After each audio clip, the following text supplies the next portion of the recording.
Good afternoon and welcome. My name's Kevin Igo, Director of PFP, and I'll be delighted to be joined today by Mike Down, a partner at RSM. I should firstly send apologies from Andrew Walker, who was due to speak, but due to unavoidable issues, he unfortunately can't. But I'm delighted Mike has stepped in. Mike's an old hand at this game.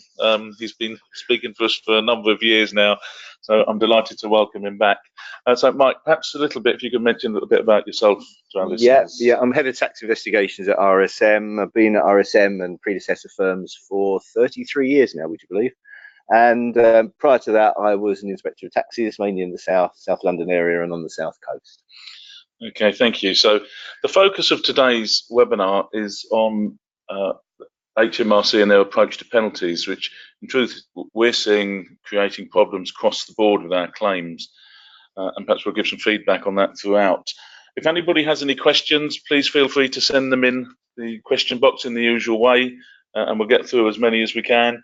Those of you who've listened to Mike before know he likes the more difficult questions, so Thank you, Kevin. Feel free to ask as many as you see fit. We will be sending a copy of the slides out to people after the webinar for those who are listening. So without any further ado, Mike, I'll hand over to you. Thank you, Kevin. Good afternoon, everybody. I'm going to deal with this presentation, and these are Andy Walker's slides, so excuse me if I am a little bit slow on some of these, but hopefully I'm up to speed fully with them. 4 areas really. But first of all, we're going to look at the revenue's focus, just to put it sort of in general context as to where the revenue are going with regard to tax investigations generally, leading into, in particular, the penalty regime. We'll look at some of the framework for the penalty regime as per the Taxes Management Act. Then we'll look at how you might get penalties mitigated. And then we'll close really very much on the topic of the day, which is offshore penalties and the huge amount of interest that the requirement to correct has produced out there in the tax professional community. So then, looking a bit at the background then, here's a little chart really that shows all the sort of things that the revenue are now doing and using in order to maximise the tax take within the law. And picking on a few of these, first of all, the word connect. This is the revenue's super duper computer system that picks up all sorts of information from all around the world now because of the Common Reporting Standard, which is an international standard under which some 100 jurisdictions have now signed up to pass information to create tax transparency. And full transparency amongst those 100 jurisdictions, the first lot of information will have passed by the 30th of September this year, which is a date we'll come back to later when we look at the requirement to correct. It's all part of the revenue's offshore strategy. Again, we'll look at that, the no safe haven strategy we introduced a few years back. We'll look at that a bit later on. But I'd like to highlight really the difference really between the attack on avoidance and targeting evasion. The revenue are pretty much, we think now, got it sort of sorted with regard to avoidance. A very small part of the tax gap is now put down to tax avoidance. And the concentration, we believe, going forward will be to target tax evasion.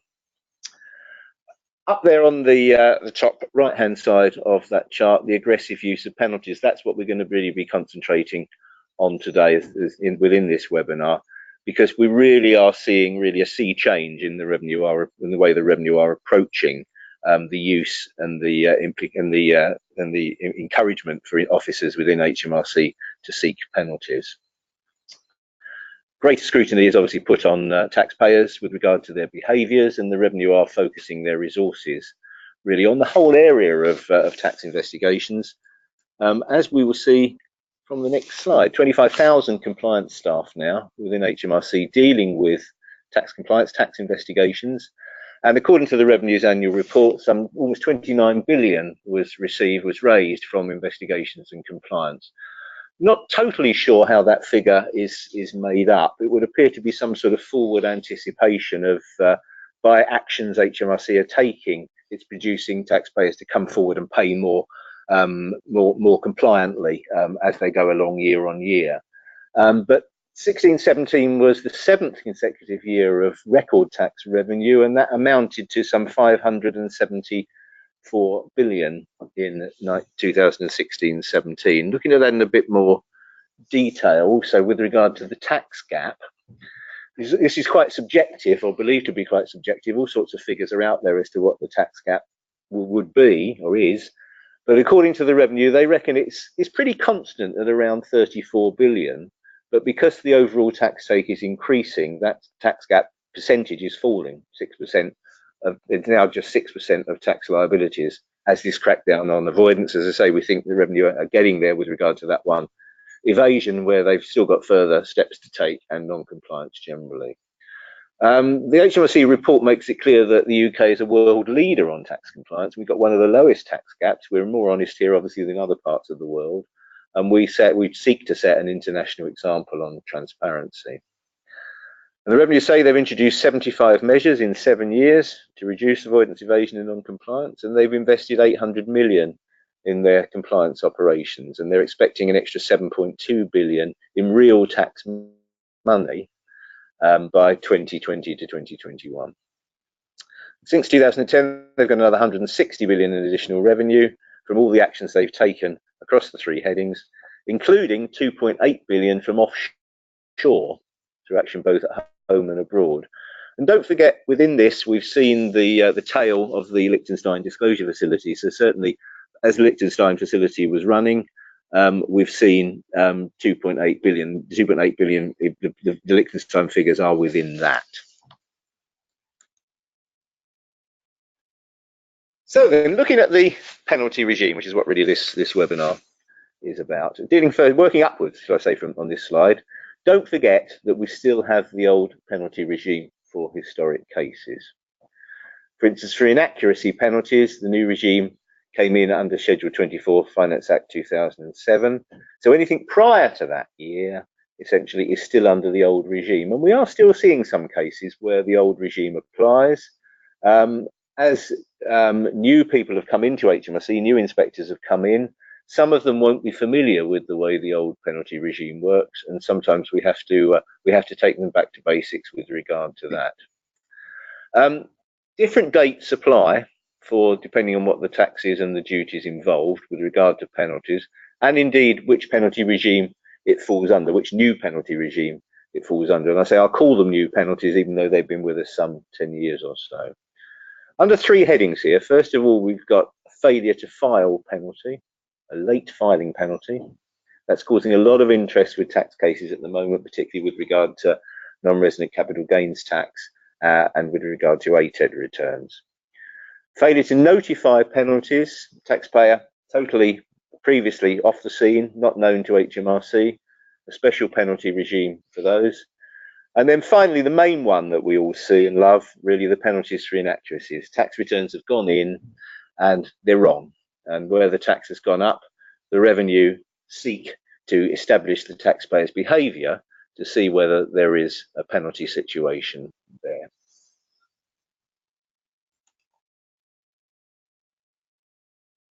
Inaccuracy penalties then. Let's look at these to start with. And this is a very simplified slide here. It all really depends whether it's prompted or unprompted. That's the first thing to say. Is it a voluntary disclosure, or have the revenue got to the taxpayer first? Have they asked a question which leads them to believe that the taxpayer needs to react to that and therefore put something right? We had a very interesting case we came across with regard to those 2 terms, whether something was indeed unprompted. It was an aggregates levy case. And in that case, the taxpayer had done everything possible to start to put things right. And it had even been built in, the tax they had to pay under the aggregates levy had been built into a time to pay arrangement. But because the corporate tax return had been filed with the words quarry tax within it as a creditor, the corporation tax inspector raised an inquiry into that corporation tax return and asked the question, what is quarry tax? And he asked that before an approach had been made with regard to the disclosure of the aggregates levy, even though the work was going on behind the scenes in order to put things right, and the revenue were aware of it through the time to pay arrangement. We had all sorts of argument with HMRC as to whether this was prompted or unprompted. We ended up at ADR. Eventually, the revenue conceded that it was an unprompted disclosure. And of course, that was very important because it made a big difference with regard to the amount of penalty due, the percentage, the starting point for the percentages. Now that was, of course, a failure to notify case, not an offshore, not an onshore penalty for inaccuracies. But I wanted to raise that because there is still doubt, I think, as to whether something is prompted or unprompted. And really, you have to find as much evidence as you possibly can if you are doing the work behind the scenes, while the revenue write to you, to make sure that you've got enough written down to show that you've got a voluntary disclosure in there. The 4 categories for behaviours: has the taxpayer taken reasonable care? Has the error occurred despite reasonable care being taken? If that's the case, it's always nil, the penalty. Has the taxpayer made an error and not taken reasonable care? Has he been careless? Penalty range there, 0 to 30%. Is it deliberate? Has there been a deliberate act on the part of the taxpayer to try and get round any tax obligation or failure to report something? That range there is 20% for unprompted through to 70% of the maximum. And then deliberate and concealed, 30%, the most serious of the lot, 30% up to 100%. Now those minimum figures there are for unprompted situations. The penalties for prompted would be for careless a minimum of 15%, for deliberate minimum 35%, and for deliberate and concealed 50%. So we have a question from Tom. Thanks, Tom. Can you just clarify prompted versus unprompted? Yeah, well, I mean, I think the way the revenue describe it is anything, if to be unprompted, it can't be prompted, which isn't very helpful. You have to, I think, look at it. If the revenue write to you first, the normal position would be that it is prompted. But as I say, if you're about to come forward and you've got evidence that the taxpayer was about to come forward, then argue that back to HMRC that it was unprompted. But all of this is very subjective. And the slide there says discussion around the boundaries. That's very important indeed, because when this new penalty regime came in 10 years ago, we were told that the revenue would start at the bottom, start at reasonable care has been taken, that it's a pure mistake, and then they'd work upwards. Now it appears to be the other way round. They will start at deliberate and concealed, think, no, it's not that, and then they'll pause at deliberate. And we're seeing a lot more cases than we used to, considerable amount more, where the revenue are looking quite seriously at treating the case that's deliberate. And there's a number of reasons for that. Not only is it a higher penalty, but also it gives them a longer assessing period where deliberate actions are in place. They can go beyond the careless limit of 6 years of assessments over to 20. And there's also the implications for naming and shaming, which we'll come on to later. The default position of HMRC seemed to be, in the early years of the new penalties, seemed to be that careless prompted 15% to 30% band. And my colleague Andrew Hubbard, when he was with the Institute of Taxation, President of the Institute of Taxation, he produced a paper where he used the term soggy middle ground. And that soggy middle ground seemed to be that the default position, the revenue would always treat it as careless, because they were too worried to call it deliberate, and they always wanted a penalty so they didn't go for mistake. That seemed to be the thinking behind it. There's a safe area, shall I say, it was to treat it as careless. But now that seems to have moved quite consciously up, as I say, towards deliberate. And for prompted deliberate, 35% to 70%. So the minimum penalty for prompted deliberate, 35%, plus the extra assessing years, plus the potential for naming and shaming. This was supposed to make it easier, the new system, but I think actually it's probably made it more difficult. We're getting into a lot more arguments now as to penalties, whereas it was supposed to make it more automatic when the new rules came in. Question from Alice. Can you expand a little bit on what exactly is concealed? She's had an inspector suggesting that the existence of an overseas bank account is concealment. Yep, I think that would not be the case. That would be my argument, not necessarily, because it is through the banking system.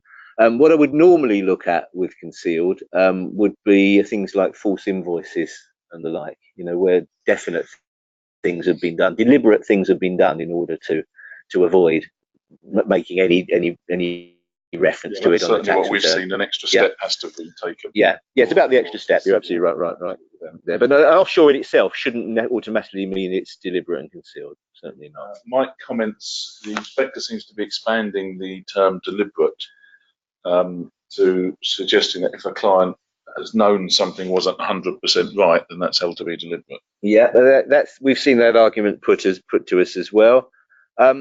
It all depends what's in the taxpayer's mind at the time when that return was submitted or when that return was signed off. That's when there has to be a deliberate act, a deliberate conscious decision on the part of the taxpayer to think, I don't want to put this on my tax return. I think for that to be deliberate. So that's the line. I think that is the discussion around the boundaries we're seeing at the moment. I think 5 years ago we had the discussion. The boundaries were between reasonable care and careless. Now the boundaries seem to be between careless and deliberate. Yeah.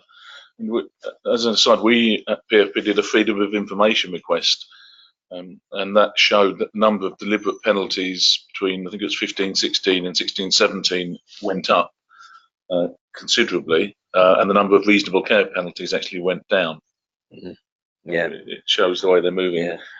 I have heard that individual inspectors have been set a target to collect a deliberate penalty in 30% of cases. Yeah. Well, that's true. Have you heard that? No.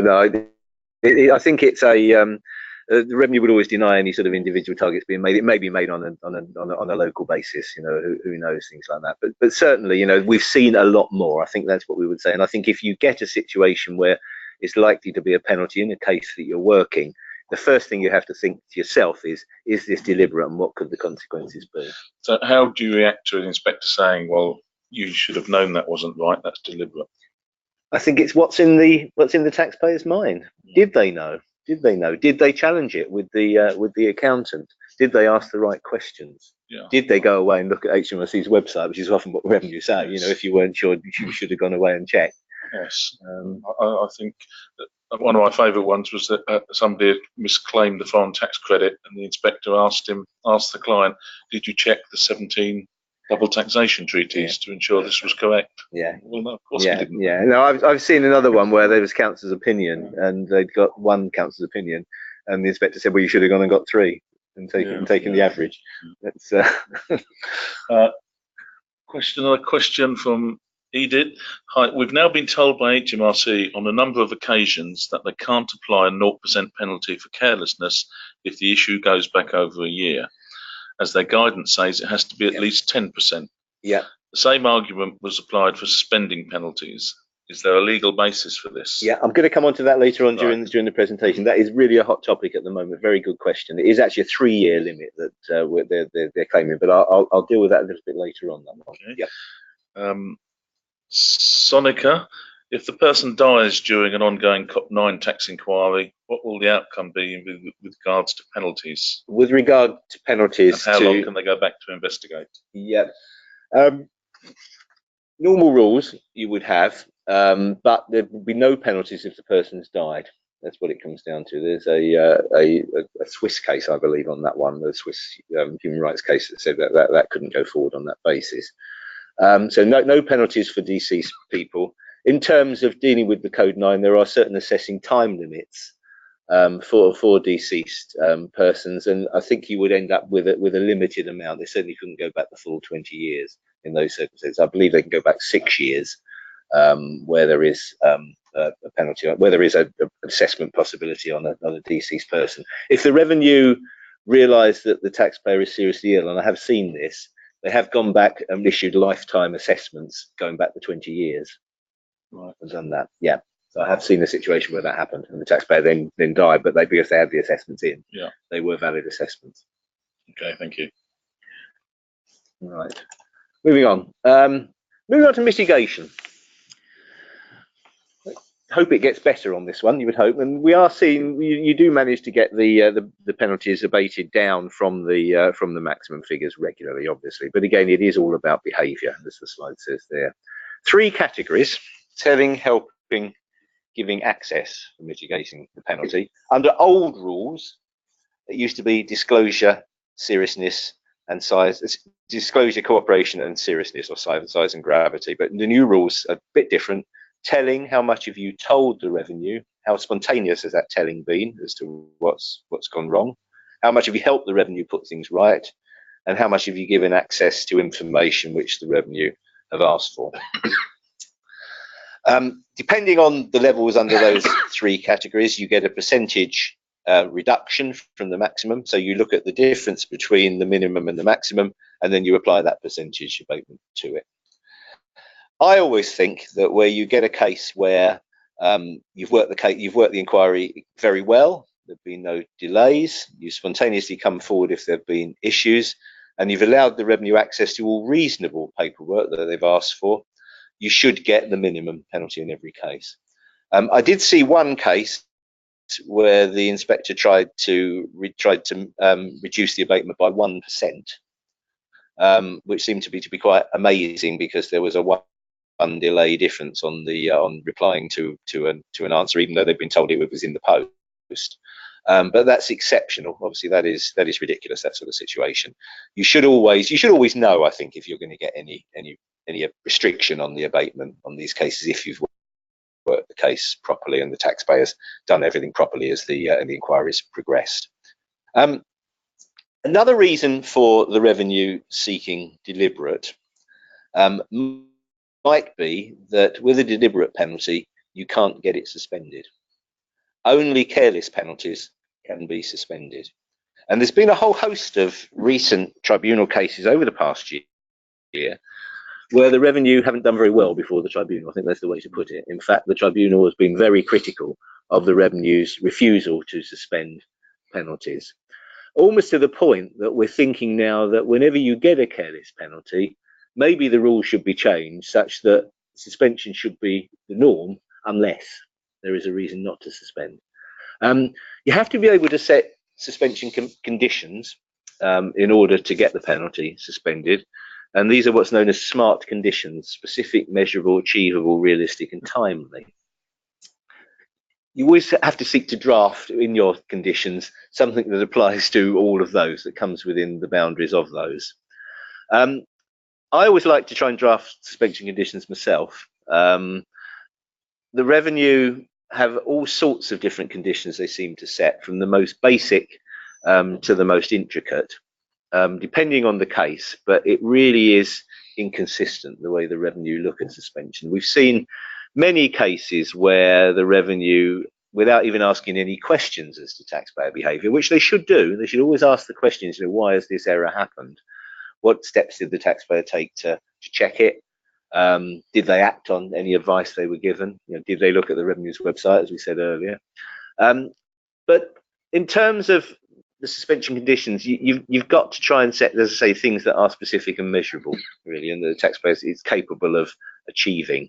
And I always like to try and draft them myself if the revenue seem to be thinking twice about whether a suspended penalty should apply. One thing the revenue used to argue, and do to an extent still argue that, is that where there's a one-off, say a one-off capital gain, because the issue isn't going to happen again, then you can't set any suspension conditions, and therefore the penalty can't get the yellow card rather than the red.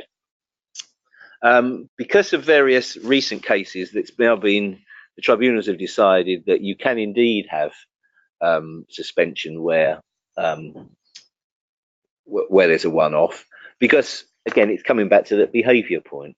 If the taxpayer can show that there will be a change of behaviour by taking other actions in the future, then there's no reason at all where you shouldn't be able to get a suspension to a careless penalty. No reason at all. It might just be a simple thing like the taxpayer was previously unrepresented, did the tax returns themselves, and now he's appointed a member of an institute. Therefore, the assumption being it's going to be done properly in future, and they're going to be put on the straight and narrow going forward. Alternatively, it may be simple conditions such as, you can put together a package of information in order that will be sent to my accountant each year, and they will look through it and they will talk to me if there are any issues, or they will call me in. Anything like that. We've seen all sorts of things like where we've suggested a meeting with the client would suffice, to talk through the tax return before signature to make sure everything's been considered. That's a reasonable suspension condition as well. So you mentioned some cases that the revenue had lost recently. What sort of principles did they lose them on? The principles being that they haven't really fully thought it through. I think a lot of it is they haven't really thought sort of sensibly as to whether suitable conditions can be set. And in most cases, as I say, it will be possible to set them. The most basic condition being that the tax return will be submitted on time and the tax paid on time. And you should see that in every suspension condition that's written. Most of this suspension stuff is aimed at the potential to obtain differences to the records. You know, a slight nuance on the way the record keeping's done or who's looked at the records to make sure that the right reporting is done. But again, all sorts of different issues have come through before the tribunals on this, and the revenue don't seem to be doing very well on suspensions at the moment. Terry has mentioned about difficulty getting a suspended penalty, that the inspector has suggested that they don't consider the conditions are met or available, and saying he doesn't feel there's any right of appeal against that. Oh, there is a right of appeal, absolutely. Yeah, there's a right of appeal against the penalty itself, about the behaviour within the penalty, about the right to suspend or not, and about the suspension conditions. So there's all sorts of different things that you can work into an appeal on this. So they would need to wait until the penalty determination was issued and then appeal against that. If that's the case, or ask for ADR if the numbers are big enough. You know, I'm a great believer in ADR. You know, I've got some quite significant penalty cases on the go at the moment with sort of six-figure penalties. And rather than wait for the formal process to start when a penalty determination is issued, when you get the first sheet from the revenue that says how they regard it, at that point ask for ADR. And the revenue should, you know, if it's very fact-based, the revenue should have no problem with that in agreeing to that. Now that brings us nicely, because we do have a question on ADR. Is they know ADR is available. Mike knows ADR is available as an option, but it can be expensive, and a lot of penalties are smaller than that. Yeah. What other options do we have? Yeah. Well, the other option is, of course, to wait for the penalty determination, to put in the appeal, to wait for the inspector's decision on it, and then to apply for an independent review of that. How independent are they generally? Yeah, that is the issue, Kevin. I think there is a bit of cynicism really around the independent review process now, that it is pretty much a rubber stamping. But if you can introduce new information, new facts at the independent review stage, they must be taken into account. And if not, you've got grounds for complaint on that basis. So I think, you know, what I'd say is always think ADR, but obviously it isn't feasible, obviously, in smaller cases, and maybe the revenue appreciate that. That's why they push it. But we hope not. That is. For who asked for a penalty to be suspended, the inspector, given smart inspectors replied sending a questionnaire. Yeah, I've seen. Should I fill that? Yeah, questionnaires. I've seen a case actually quite recently. They said because you haven't filled the questionnaire, we don't think, you know, sufficient information is there. Providing you've dealt with all the proper issues in writing, in a narrative, with bullet points maybe. But I wouldn't recommend completing these lengthy questionnaires. You don't need that. The revenue are quite right. They have to ask about behaviours. That's very important. They have to do that. They have to ask about special circumstances as well. And anything where they don't ask about are there any special circumstances, you know, they would be criticised by the tribunal if it ever got there. But in terms of doing questionnaires, no, I wouldn't do that. But as long as you answer as long as you put the behaviours to HMRC that you consider to be the reasons why this error has happened, that should be sufficient. That's all the tribunal will be looking for. So after all, in essence, as long as you've given your conditions, it's the onus is on HMRC to disagree with them and say why they disagree with them, rather than keep fishing for more information. That's right. I mean, the norm would be the revenue give the conditions to you, but as I say, what I've been doing more and more recently is actually saying to the revenue, if you don't want to write them, I'll write them and you consider them, which seems to get a favourable result every time. I will say that. Yeah. Janet raises the question: should you make your case for suspension when replying to the initial inquiry, or wait until the penalty is received? No harm in doing that. I think in doing that. In fact, I do that often. I would write and say, we don't think there's a penalty. But in the event the revenue conclude there is carelessness, we think the following suspension conditions could could apply. In strictness, the revenue should deal with each separately. They should first of all establish there is a penalty, at least at careless level. And when they've done that, you should then start to talk about suspension. But I don't see any harm in setting the ground, really laying out the ground to do that. Even if you're not actually saying it, these are suspension conditions, start building it into your letter. That's what I would do. Yeah, I agree. I think, Janet, I would always suggest if anything comes out in the revenue's favour, whether you discover it or the revenue discover it, as Mike said, it's always good practice to acknowledge it and say this is what we're going to do to make sure it doesn't happen again in future. So not only are you going to lead them down the failure to take reasonable care, if you can argue that, but then you're also planting the seed of suspension there. Yeah. And we have seen inspectors just walking away on that basis that they don't see there's not a penalty in it, and they're not bothered. Equally, I've had inspectors who say, I'm not going to talk to you until you've accepted there's a penalty. But it seems to me to be counterproductive, particularly on the smaller cases. I think that's one of the things with penalties, isn't it? That people overlook sometimes. The onus is on HMRC to say why there's a penalty. Yeah, that's right. And in theory, the revenue shouldn't start really talking to you about levels of penalty until they've asked about behaviours. And you do see some of these processing centre inquiries, shall I call them that, compliance checks, on P11Ds and the like, where it just seems to come out from the revenue, well, it's always a 15% penalty. And the answer to that is no, it's not. You have to consider behaviour in every case, and every case will be different on that.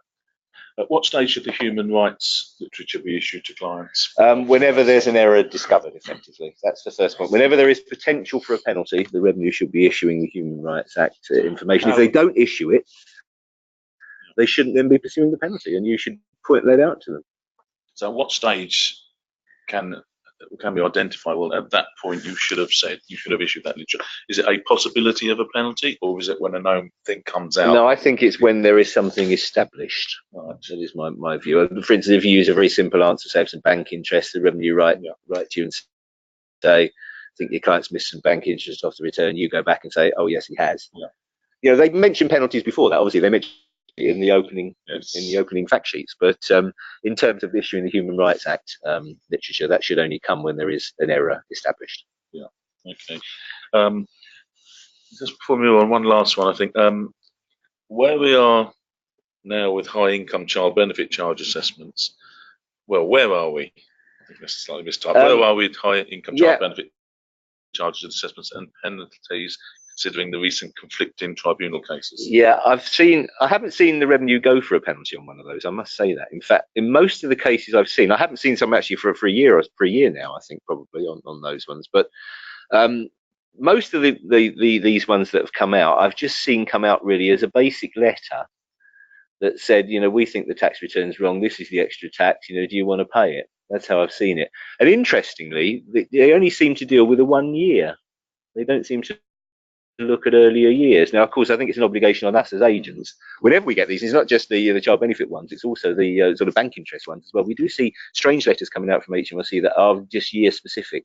I think we're duty bound as professionals to ask the client, did this happen in the other year? And if they do, to volunteer that to HMRC. We're not doing our jobs properly if we're not looking at it to see if it might have happened in the past. Sharon's come back on the human rights question. What if they issue the human rights literature too early? Does that matter? I think it's odd for the revenue to do that, but I can imagine them doing it, strangely enough. I don't think there's any particular comeback you can have on them, but it just seems a bit premature, really. It does, really, doesn't it? We've seen a fair number of cases where they say there could be an add back here. Here's your penalty in your human rights. Here's your penalty. Or your potential human rights literature. Yeah. Well, okay. It's up to them, I suppose, how they do that. But no, it does seem a bit premature. If it turns out to be nothing wrong, then I think you've every right to go back to the revenue and say, well, why did you frighten the client with all that? Because it is frightening when the clients get those. I think it is an odd thing for them to get out of the blue. But the revenue have to do it, obviously, because the tribunals in the past have told them they have to do it because of the way going back some years now in terms of that. Right. Moving on then. Right. This is the point that came up earlier, and I'll get on to this now. In the past, with voluntary disclosures, there was always the understanding that if a taxpayer came forward voluntarily and it was no more than careless, there would be no penalty. So you'd be in that 0 to 30% band under new penalties, Under old penalties, it went even further, because under the old penalty regime, you almost got an extra 10% mitigation for volunteering something without fear of being found out. It didn't mean you got sort of a negative penalty of money back because you got the extra mitigation. But what it meant was that anything that was deemed to be serious under the old rules was cancelled out by the extra 10% bonus that they gave you on the voluntary disclosure side. But things now are changing, and there is doubt, I think, over the statutory basis for this, and I'm sure we're going to see some cases going to tribunal on it. But back, it really comes down to something that crept into the revenue manuals in November 2016, and which was reinforced by some fact sheets that were issued towards the end of 2017. The FS1A and I think the FS7A, I think they were the failure to notify ones and the inaccurate return ones. And these said, which is what we'd always thought, we'll reduce the penalty by the maximum amount possible if we agree that you've done everything you could to assist us. Okay, so far so good. That's right. That's the way we always understood it. And then it goes on to say, we'll restrict the penalty range by 10 percentage points above the minimum to reflect the time taken before working out the reductions for telling, helping, and giving access. So what does that mean? Time taken. Well, what they've said is, where there's been a delay in coming forward of more than 3 years, they're going to restrict the penalty range for those earlier years by 10%. So automatically, you've got a 10% penalty for coming forward voluntarily if it goes back more than 3 years. Now, there's an interesting discussion, obviously, around this, because if somebody has just realised, genuinely just realised that there's an issue, then how could they have come forward? How has there been any delay because they didn't realise? There was no way they would have realised. And I think we are going to see a lot of discussion around this. I don't know what you've seen, Kevin, so far on this, whether you've seen any of these coming forward. Of course, it's not just voluntary ones. This 10% is added to other ones as well. Have you seen it regularly or? Not yet. We're beginning to see the early signs of it, where they're in disagreement. Yeah. A number of inspectors aren't enforcing this yet. Yeah. We've seen. Yeah. I can quite believe that. A small number are beginning to. Yeah. The word is spreading around. Certainly some inspectors I've been talking to feel a bit uncomfortable. I think the arguments we've seen put to the inspector was, well, where does it say that in the legislation? Yeah. The revenue's response to that is it's always been there. They've always had the ability to do this, and of course we've always done it, but they haven't done it. It's as simple as that. They put the same forward argument about one-off penalty suspension items, didn't they? Yeah, they did. And they lost at that as well. But I think we're going to end up, as I say, before a tribunal. One interesting point here also is that where you do these digital disclosures, within the digital disclosure packs, you're supposed to restrict by the 10% where it's more than 3 years ago, and we have seen them where we put them in without the 10% in, coming back to us and saying no, we want a 10%. And again, you've got to make a judgment call then. Are the amounts significant enough to to create more fees effectively for the client to argue it? And in a lot of these digital disclosure cases, the numbers are small, so the revenue are just effectively getting the penalty on it. But this is a serious issue, I think, for us to think. This is, I've heard it said this is legislation by fact sheet. Yes. It would certainly seem to be a surprise to many people, both outside the revenue and within the revenue, that this is the new interpretation. But it is a new interpretation, and they are following it, and we've got to be very much alert to it, I think, going forward. It begs the question, clients who've come forward, we as agents have told them, well, you won't get a penalty here because it's voluntary, it's only careless 0 to 30%. Suddenly you're faced with that awkward conversation with the client, well, the revenue have moved the goalposts. There's now a 10%er for the earlier years. Yes, we've certainly seen the argument put forward, well, when they say, well, it's always been there, well, why haven't you ever used it? If it's always been there. We've had it said to us they have used it, but certainly I've never seen it. In the hundreds of penalty cases I've seen, I've never seen this used. I think there's another argument, and maybe a way round this, and we'll get onto this a little bit later on when we talk about naming and shaming. But this 10% penalty is going to be taken out of the telling, helping, and giving range and just applied separately. That would make sense if that's what they want to do, and that's what Parliament's intention was that the revenue would go for. And incidentally, when this first came up, I'd managed to find the old booklets that the revenue issued when the new penalty regime came in. And of course, it's absolutely silent on this point. It's, the inference being that you will always get maximum mitigation where it's a voluntary disclosure in voluntary disclosure careless cases. So it's very much not in the old glossy booklets that were produced, the old training manuals, effectively they were, that they when they ran a series of courses for tax agents when the new penalty regime came in, and I was very much there at the beginning, helping with regard to the reading panel for my institute, with regard to when the compliance handbook came in. This was certainly never the intent. Copying that booklet may be worthwhile in entering an argument with the inspector. Yeah, that's right. And amazingly, I found it at the bottom of the cupboard, but it's there, and there's absolutely no mention of it at all. You'll be able to find that online now. No, it won't be there now. No, that one won't be. No, it's in fact it's quite basic actually. The things they were talking about then, it's much more sort of comprehensive now. The way the fact sheets read, but it's the same fact sheet, but it's just rewritten with the 10% in essentially. What about the impact of penalties? Well, this is where I think this 10%er comes in, and where it could get very nasty. From April 2010 onwards, because of what was introduced in Section 94 FA 2009, the revenue gained the ability to name and shame in civil cases, publishing details of deliberate tax defaulters. Various criteria had to be met before the revenue can publish a name. It's got to be a deliberate penalty. So that, again, another reason maybe for a revenue arguing for deliberate. It's got to be potential lost revenue over the entire period from April 2010 onwards of 25,000. And if you think about it on a year-by-year basis, now we're 8 years into that. £25,000, what's that? 3 and a bit thousand a year. That's not a lot. But the way out of naming and shaming was always the perfect investigation handled properly by the agent. You're getting down to your minimum 35% for deliberate prompted. And if you manage to achieve that, there's no way the revenue could then go on to name and shame. But of course, now we have restrictions in the telling. That 10%er will apply here. And I've already been to meetings, Code 9 meetings, where the revenue have almost got it written into the script that they will need to consider this.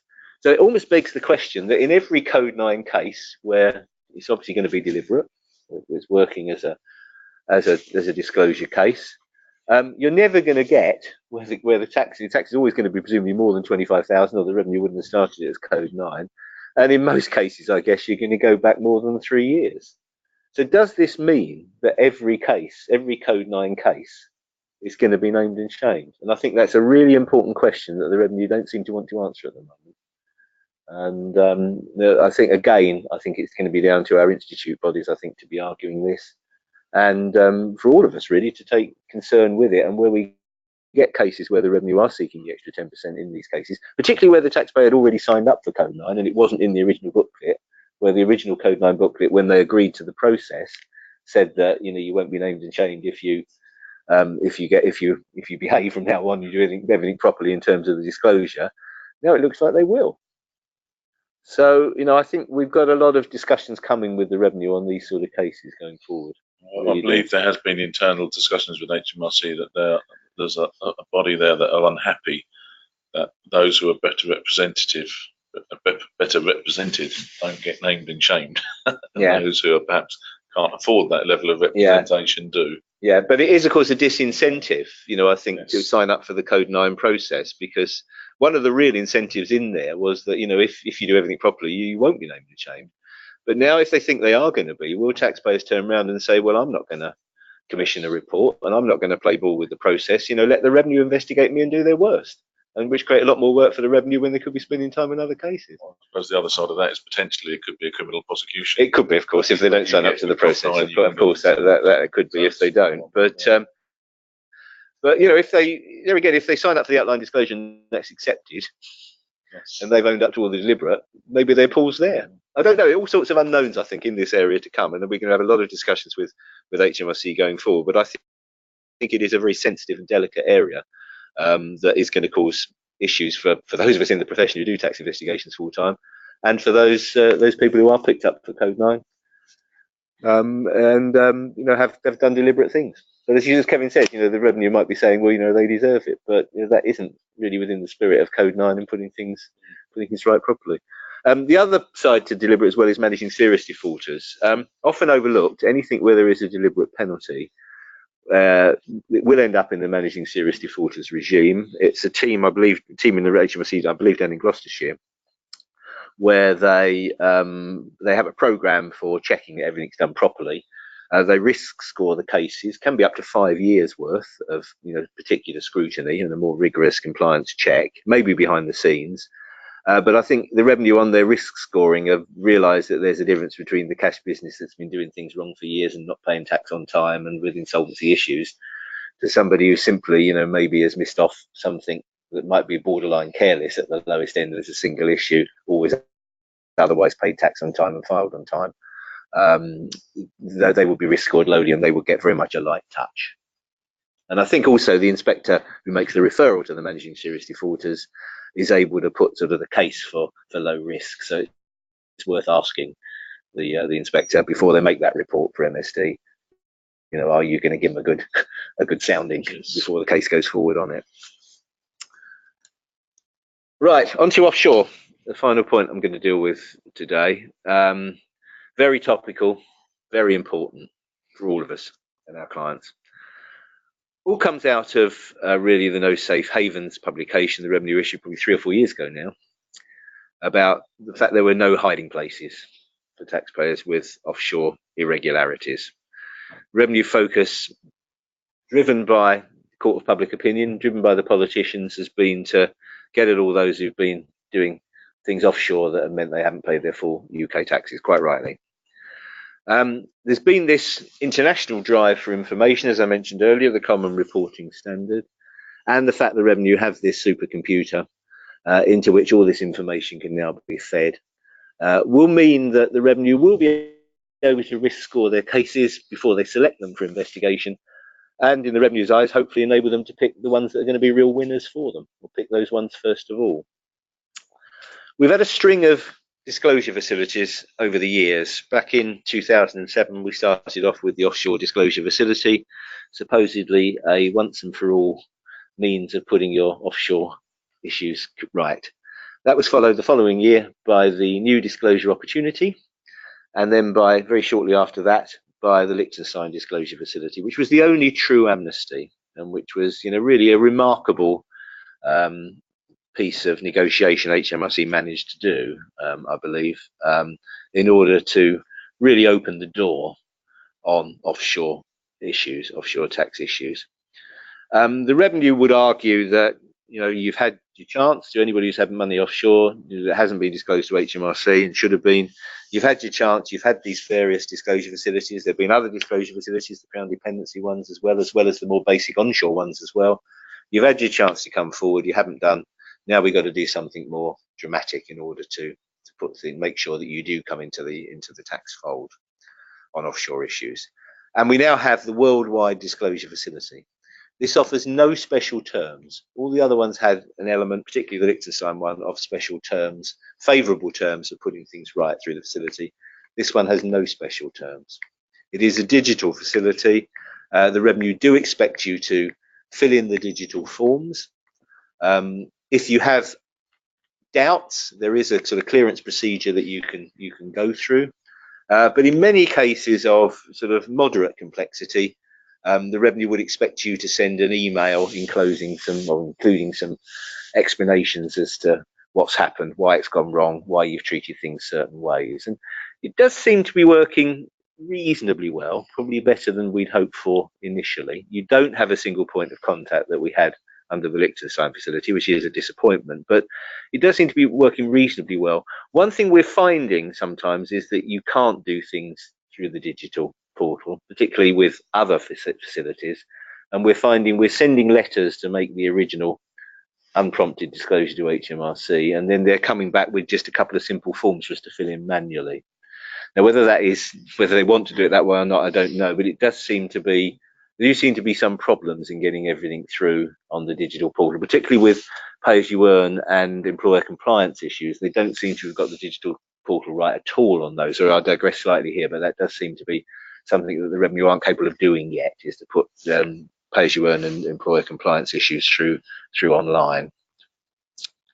But what's all this led up to offshore? Going back to offshore, what's it all led up to? Well, it's led to new legislation, the requirement to correct, come on to in a minute, and some increasingly tougher sanctions. And these are really sanctions like we've never seen the like of before. So whilst there are no special deals done under Worldwide Disclosure Facility, there's no special inducements to sort of come forward, no special ideas, no reductions in penalties, no reductions in number of years involved.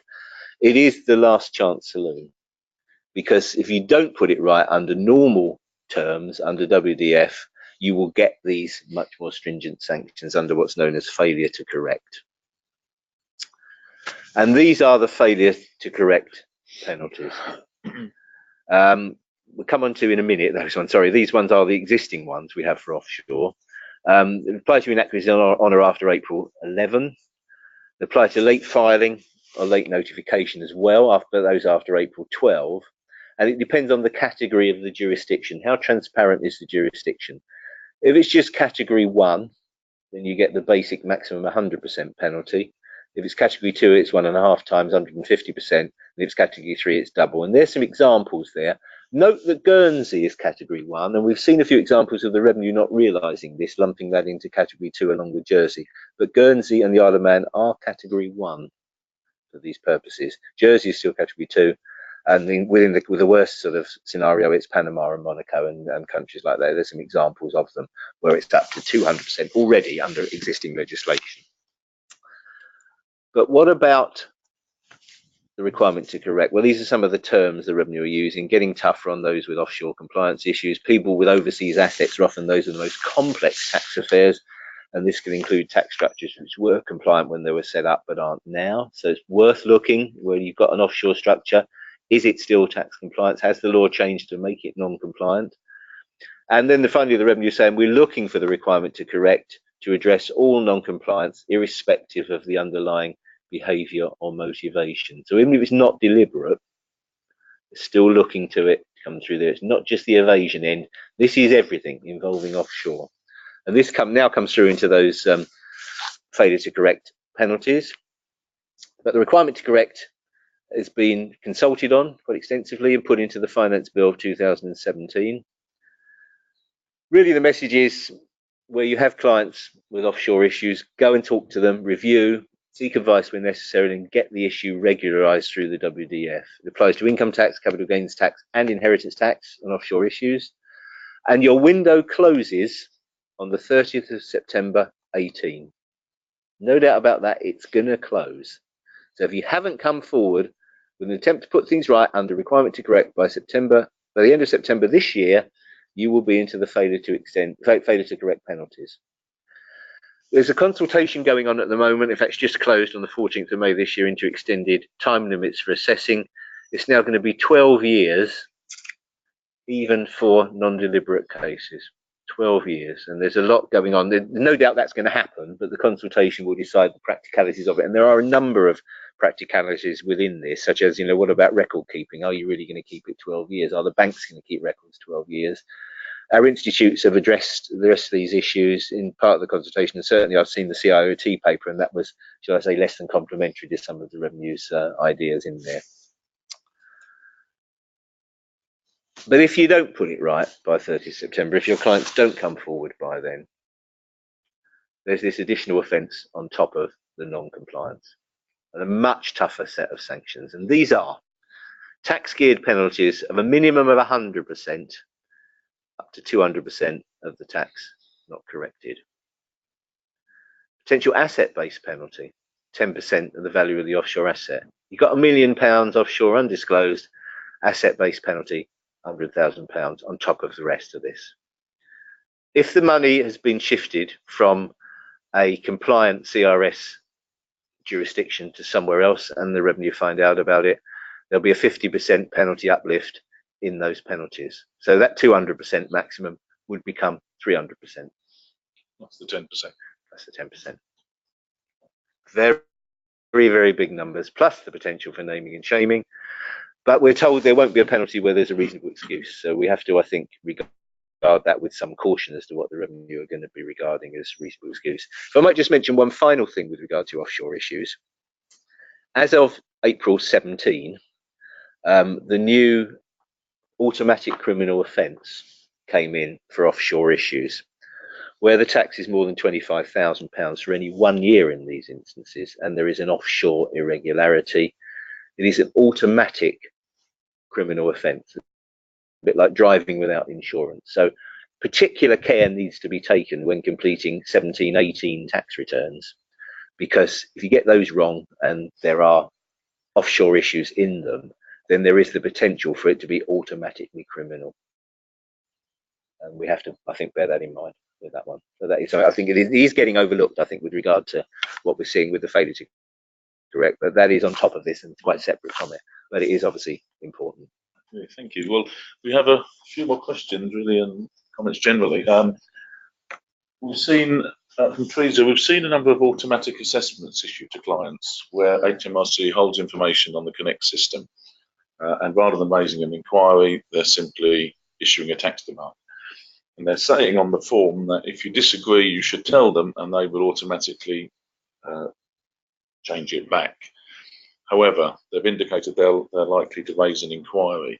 What do you think the effect on penalties will be in those circumstances? Yeah, I mean, I think it should have no effect on penalties, it make no difference, but I'm curious with this because obviously if it's within time limit, they should be raising an inquiry anyway. They shouldn't be going to the assessment.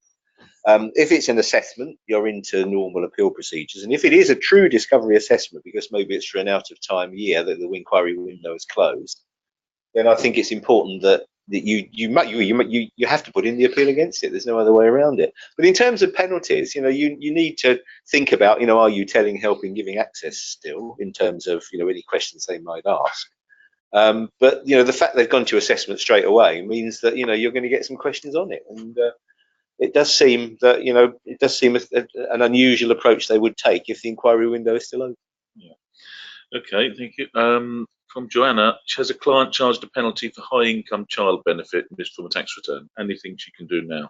Normal rules would apply, appeal against the penalty. It shouldn't be automatic. As I say, the ones I've seen, I haven't seen the penalties charged on. But it is inconsistent, as I've said before, the way the revenue are applying the new penalty regime. This is no different. It is extra tax that's payable or an extra charge that's payable. If the penalty assessment has been issued, appeal against it. That's all I would say on it.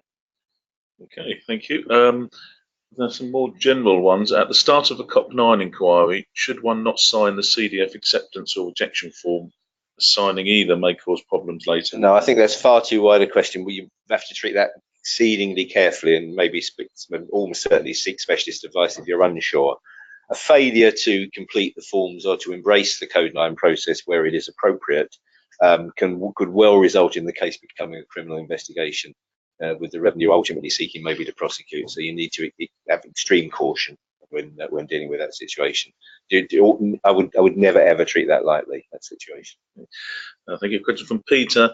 We're getting a large number of inquiry cases where HMRC are trying to find out where funds came from to buy properties when doing a check for a year. This is clearly not correct. What does Mike suggest to stop this? Schedule 36 being used to chase Yeah, I think that's right. We are seeing these. I think you have to think, is the first question you ask yourself when you get a question from HMRC as part of an inquiry is, you ask a request for information or documents, is this reasonably required for checking the tax return, taxpayer's tax position for the inquiry year? And I think you should go back on that and say that, if it is specifically related to the year, the inquiry, just answer the questions for the year. Yeah, they might not go away automatically, of course. That's the problem you've got. I think you need probably to strike a balance in terms that, if there's an obvious answer, then why not give it? That's what I would say. But the revenue aren't strictly entitled to ask it unless it's reasonably required for checking the tax position for that year. You're absolutely right. We've seen some inspectors suggesting that because they didn't know about the property, that in itself constitutes a discovery. Right. Why would they? 10 years ago or whatever it is. Well, if there's been rental income from the property and it hasn't been disclosed, then that would be a fair question. But if there's no hint that it's been rented or there's been illicit funds put into purchasing it, then again I would push back on it. But again, be reasonable. I would. We've got to get to the end of these inquiries. At the end of the day, if by a simple answer you can do that, then I always think that's a sensible approach, or a phone call to the revenue to discuss it. One further one from Shopti. They have a VAT inspection coming up, asking for 1 quarter in the first place. After fixing the date, they've now asked for 2 years. Can they do this? I'm not a VAT specialist. I'm afraid I can't answer that one for you. I think in essence they can. They can go to the year you're in and 3 others.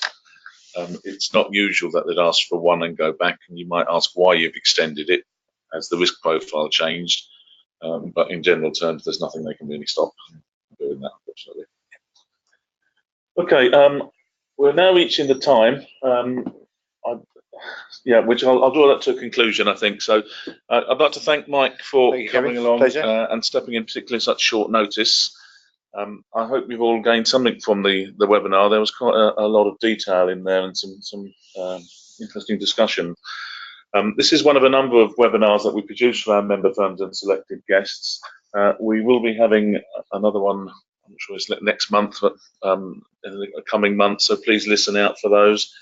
If you'd like to speak to anybody at PFP about any of our products or services, again, please contact us. I'd particularly like to highlight our conference, annual conference this year, which is running on the 9th of November.